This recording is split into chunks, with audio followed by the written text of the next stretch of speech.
একজন প্রশ্ন করেছেন, ব্লক মার্কেটে কি 10% লেসে বাই করা যায়? ব্লক মার্কেট বা রেগুলার মার্কেট দুই মার্কেটেরই সার্কিট ব্রেকার সিমিলার।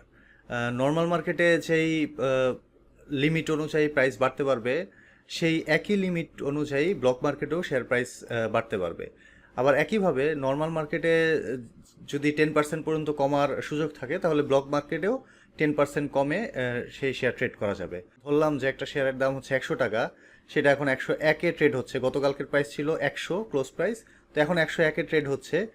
এই 101-এ যেটা ট্রেড হচ্ছে নর্মাল মার্কেটে, এই ব্যাপারটা পসিবল যে ব্লক মার্কেটে এটা 10% নিচে, অর্থাৎ 90 টাকায় ট্রেড হয়, এটা পসিবল। আবার যদিও এটা নর্মাল মার্কেটে ট্রেড হচ্ছে 101 টাকায় ধরলাম, কিন্তু একই সাথে এটা ব্লক মার্কেটে 110 টাকায় ট্রেড হওয়া পসিবল। সো এটা অ্যাকচুয়ালি ডিপেন্ড করতেছে যে ব্লক মার্কেটে বায়ার এবং সেলার তারা কিভাবে কোন রেটে ট্রেড করতে চাচ্ছে। সো এটা যে শুধু পসিবল তাই না, এটাও পসিবল যে ধরলাম যে কেউ বাই বসায় রাখছে হচ্ছে 100 টাকায়, আবার আরেকজন বাই বসায় রাখছে 95 টাকায়। এটা পসিবল যে সেলার সে 100-তে সেল না করে 95-এ সেল করবে। এখানে ব্যাপারটা হচ্ছে ব্লক মার্কেটে যে প্রাইস এবং কোয়ান্টিটি দুইটাই ম্যাচ করতে হবে।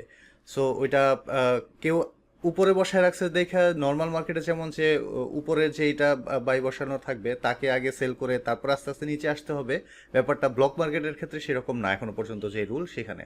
সো ব্লক মার্কেটে অ্যাকচুয়ালি 10% লেসে বাই করা পসিবল হতে পারে, 10% হাইতেও পসিবল হতে পারে। এটা ডিপেন্ড করতেছে তার সার্কিট ব্রেকার কেমন সেটার উপর। এবং ব্লক মার্কেট এবং রেগুলার মার্কেটের প্রাইস সিমিলারই হবে এমন কোনো কথা নাই।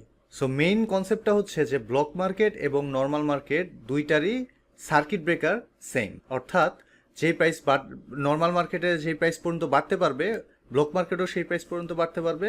নর্মাল মার্কেটে যেই প্রাইস পর্যন্ত ওই দিন কমতে পারবে, ব্লক মার্কেটেও ওই প্রাইস পর্যন্ত ওই দিন কমতে পারবে। তো এরকম আরও যদি প্রশ্ন আপনাদের থাকে তাহলে আপনারা কমেন্টে জানাতে পারেন, আমি চেষ্টা করবো এরকম রিপ্লাই ভিডিও দেওয়ার জন্য। আসসালামু আলাইকুম।